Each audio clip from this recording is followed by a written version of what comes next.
¿Qué tal, amigos? Les habla el padre Rafael Chávez. Les doy la bienvenida una vez más a este su pequeño espacio de meditaciones. Estamos a jueves 7 de diciembre, primera semana de Adviento, y hoy celebramos la memoria obligatoria de San Ambrosio, obispo y doctor de la Iglesia. En el nombre del Padre, del Hijo y del Espíritu Santo. Amén. Dios nuestro, tú que hiciste del obispo San Ambrosio un insigne maestro de la fe católica y un admirable ejemplo de fortaleza apostólica, suscita en tu iglesia pastores según tu corazón, que la guíe con firmeza y sabiduría. Por nuestro Señor Jesucristo, tu Hijo, que vive y reina contigo en la unidad del Espíritu Santo, y es Dios por los siglos de los siglos. Amén. Algunos datos sobre San Ambrosio. San Ambrosio de Milán, su nombre original Aurelio Ambrosio, fue un destacado obispo de Milán y un importante teólogo y orador. Hermano de Santa Marcelina, que fue monja y santa, y es uno de los 37 doctores de la Iglesia Católica. Ambrosio nació en una familia cristiana romana alrededor del año 340 y se crió en Galia, Bélgica, cuya capital era Augusta Treverorum. Su madre era una mujer de intelecto y de piedad y miembro de una familia romana. Cuando Ambrosio fue nombrado obispo, recibió todos sus sacramentos porque no los tenía, era un hombre muy ilustre y fue nombrado prácticamente por aclamación pública. Fue un firme opositor a las herejías de su tiempo y muere en Milán en el año 397 y su cuerpo todavía está allí y se puede ir a visitar. De hecho, sus predicaciones fueron incluso escuchadas por San Agustín, o sea, fueron más o menos contemporáneos. Hay mucho que decir acerca de San Ambrosio porque su vida es realmente asombrosa y admirable como pastor, como obispo y como doctor de la Iglesia. La primera lectura de la liturgia de la palabra hoy está tomada del profeta Isaías, capítulo 26, versículos del 1 al 6. Aquel día se cantará este canto en el país de Judá. Tenemos una ciudad fuerte. Ha puesto el Señor para salvarla murallas y baluarte. Abran las puertas para que entre el pueblo justo, el que se mantiene fiel, el de ánimo firme para conservar la paz, porque en ti confió. Confíen siempre en el Señor, porque el Señor es nuestra fortaleza para siempre, porque Él doblegó a los que habitaban en la altura. A la ciudad excelsa la humilló hasta el suelo, la arrojó hasta el polvo, donde la pisan los pies de los humildes, los pasos de los pobres. Palabra de Dios. Te alabamos, Señor.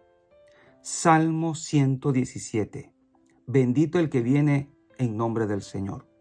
Te damos gracias, Señor, porque eres bueno, porque tu misericordia es eterna.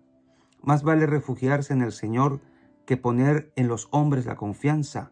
Más vale refugiarse en el Señor que buscar en los fuertes una alianza. Bendito el que viene en nombre del Señor. Ábranme las puertas del templo, que quiero entrar a dar gracias a Dios. Esta es la puerta del Señor, y por ella entrarán los que le viven fieles. Te doy gracias, Señor, pues me escuchaste, y fuiste para mí la salvación. Bendito el que viene en nombre del Señor. Libéranos, Señor, y danos tu victoria. Bendito el que viene en nombre del Señor. Que Dios desde su templo nos bendiga, que el Señor nuestro Dios nos ilumine. Bendito el que viene en nombre del Señor. Y el Evangelio está tomado de Mateo capítulo 7, versículos 21 y del 24 al 27.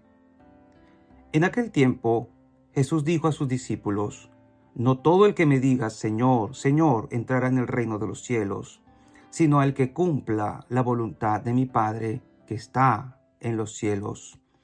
El que escucha estas palabras mías y las pone en práctica, se parece a un hombre prudente que edificó su casa sobre roca. Vino la lluvia, bajaron las crecientes, se desataron los vientos y dieron contra aquella casa, pero no se cayó, porque estaba construida sobre roca.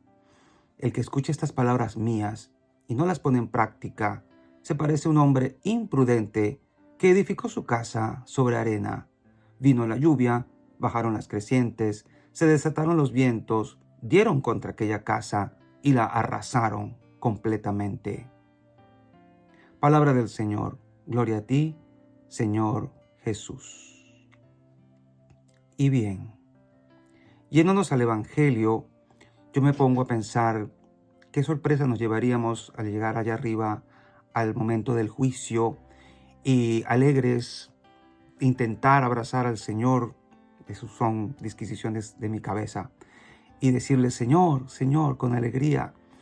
Y que el Señor me rechace, no me reciba con una sonrisa como yo quisiera, sino que nos dijera, no te conozco. Algo así el Señor nos ha presentado en su Evangelio, porque dice su palabra, no todo el que me diga, Señor, Señor. Entonces no se trata solo de tener al nombre de Dios en la boca todo el tiempo, como hay mucha gente, cosa que puede ser muy buena, pero no consiste en eso la salvación. Estar recitando todo el tiempo versículos bíblicos o estar todo el tiempo en una discusión, digamos, teológica con la gente, que algunas veces puede ser buena, otras veces puede ser imprudente, hasta latosa, pero no se trata solamente de eso, de decir yo soy católico, yo soy muy buen católico, cosa que no deberíamos decir nunca, porque nadie es o muy buen católico o muy mal católico. Simplemente se es católico o no se es católico. No te hagas propaganda a ti mismo diciendo yo soy muy buen católico. No, no deberíamos hacer eso. Pero ciertamente no todo el que me diga Señor, Señor. Entonces, ¿qué es lo que nos va a dar el acceso a el reino? Dice aquí, entrará en el reino de los cielos aquel que cumpla la voluntad de mi Padre. Ahí está el punto. Y tú y yo, ¿estamos seguros que estamos haciendo la voluntad de Dios o estamos haciendo nuestra propia voluntad? Porque no nos hagamos los tontos. A veces pensamos que estamos haciendo la voluntad de Dios y en el fondo estamos haciendo es lo que queremos hacer. Alguna vez me he topado con alguna señora piadosa que está padeciendo alguna terrible enfermedad y me dice, yo le he pedido mucho al Señor que me quite esta enfermedad para servirle, para estar en el templo, para hacer el bien, para hacer la caridad, para poder moverme. Y he tenido que decirle, hermana, es que usted no se da cuenta que su enfermedad es un motivo y una forma de servir y hacer la voluntad de Dios. Muchas veces tenemos que servir a Dios así, como Él nos ha puesto, como Él nos ha colocado. En el fondo, esa mujer de la que le estoy hablando tenía una buena intención, una recta intención de querer servir a Dios, pero a su modo, a su manera. Quería estar muy activa en su parroquia, pero no estaba aceptando que la voluntad de Dios en ese momento era que ella tenía que padecer. Y a veces nos cuesta mucho aceptar eso, que tenemos que padecer una enfermedad, un mal momento, una injuria, una infamia, una calumnia, a veces de gente muy cercana a nosotros, que nos han inventado un cuento, una historia, una difamación que nos han echado encima. Y a veces esa es la voluntad de Dios para que nosotros no nos creamos más que nadie.